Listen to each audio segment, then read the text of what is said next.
What's up, guys? Dan from Homebird Hacks here. And today I'm going to give you a rundown on the new Apple products that were released yesterday. This includes the new iMac, of course, the new Mac Mini, the new plastic MacBook, and the new Magic Mouse. But I'm going to go ahead and start off with the iMac. Now, the main thing here is the new screens. They've gotten rid of the old 20-inch model and the 24-inch model and implemented two new screen sizes, 21.5 inches and 27. One thing about this is that both of the screens are full LED backlit, so you're going to get a lot more brightness and a lot more contrast added to these displays. They are 16:9 ratio widescreen, and the 21.5-inch model comes in a 1080p resolution, and the 27-inch goes up to 2560 by 1440 pixels, which is a lot, with the 1000:1 contrast ratio in both.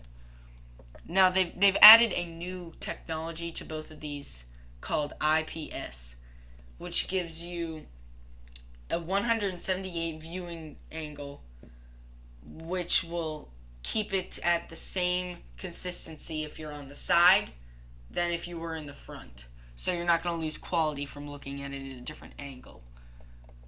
Next is the new processors and graphics that were added. You can now get up to 3.33 gigahertz on a Core 2 Duo in both models. And now on the 27-inch iMac, you can get quad-core processors, a 2.66 gigahertz i5 or a 2.8 gigahertz i7 quad-core. The graphics are pretty good. For the 21.5-inch model, you can have up to an ATI Radeon HD 4670, which comes with 256 megabytes of GDDR3 graphics RAM, which is really fast. Now with the 27-inch model, you can now get the ATI HD 4850, which has 512 megabytes of GDDR3 graphics RAM. So those are some impressive graphics.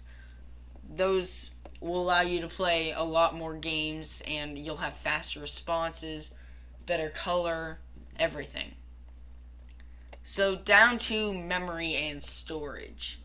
They've upgraded the standards. You can now have an optional 2 terabyte drive in your iMac, and you can now have up to 16 gigabytes of SODIMM RAM. Onto the ports here.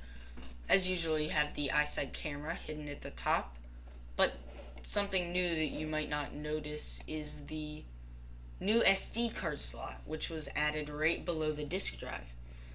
So this will allow you to use your SD card to import your photos into iPhoto or any storage device that you have there.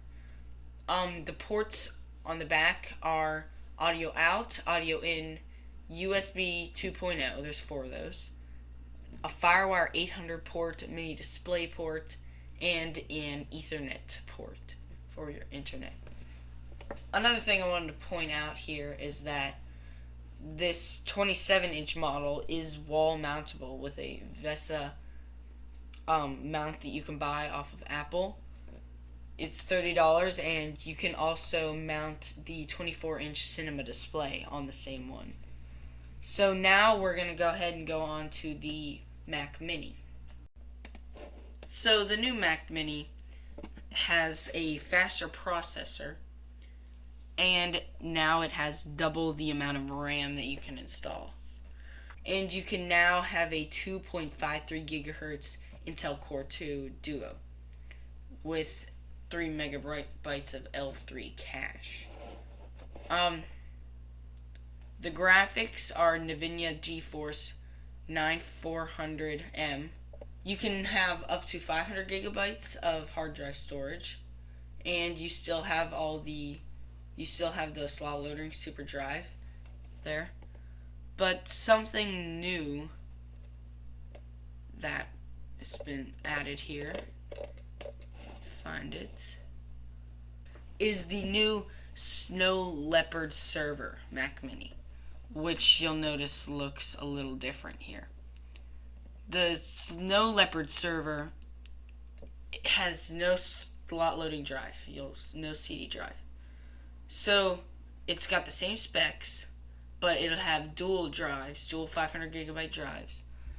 And this is good for like if you wanted a home server but didn't feel like buying an Xserve off of Apple.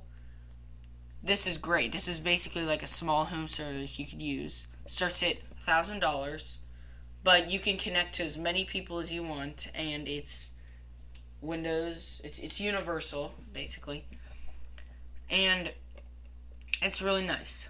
Let's see here. You can serve it to as many people as you want, I already mentioned. It's good for file sharing, instant messaging, addresses, mail, calendar, and hosting websites. If you want to install anything, like with the Super Drive, you can buy an external USB MacBook. You can buy the MacBook Air drive for it, and it'll work fine. It's compatible.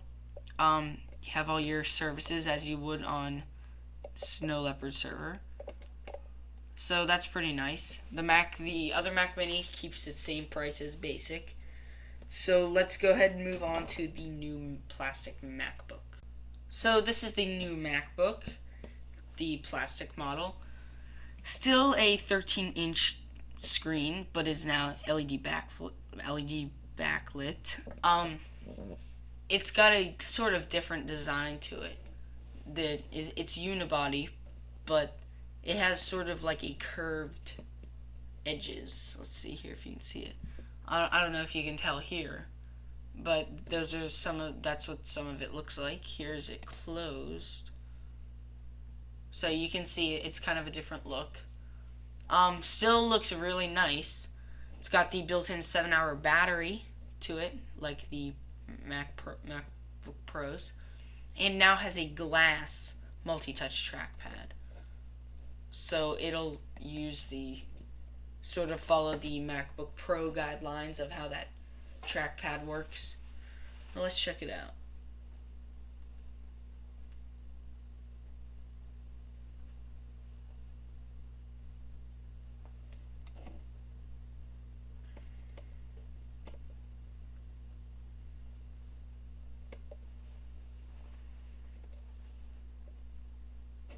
So the new multi-touch trackpad, it's one button. The entire trackpad is a button, just like the MacBook Pros. And having a separate button also makes for a larger trackpad surface, giving your fingers more room to click, gesture. Because the trackpad supports multi-touch gestures, you can use one or more finger to interact with documents, images, and applications. So basically, they're kind of getting onto the MacBook Pro. You can have up to 2.26 gigahertz processor, Core 2 Duo, and you can get up to 4 gigabytes of RAM, up to a 500 gigabyte hard drive, and there is a new MagSafe adapter.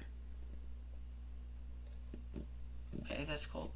Still a super drive. You have your ports here, which are MagSafe, gigabit Ethernet to mini display, 2 USB 2.0s, audio in and out, all in one port, and the Kensington lock, which is for your lock. EyeSight. So it's basically what's new with the MacBook. Still $999, so it's still a good price. But now we're gonna move to the Magic Mouse. So this is the new Magic Mouse, and already you'll notice the new design here. It's got sort of like a curve. It's just like a big curve, and the new thing is that it's all a giant button. It's fully multi-touch, and they claim that the battery life lasts 4 months. So here's a picture of what it looks like on top and bottom. So it's a full multi-touch, as I already mentioned, and it has a new laser tracking engine. Way more responsive on more surfaces than traditional optical tracking. Bluetooth, as usual, and it has an on-off switch on the bottom and sort of like rubber feet, as you can see there. Follow us on Twitter. Links are here. Comment this video, rate, and subscribe for more. And we'll get back at you with a new video soon. Thanks.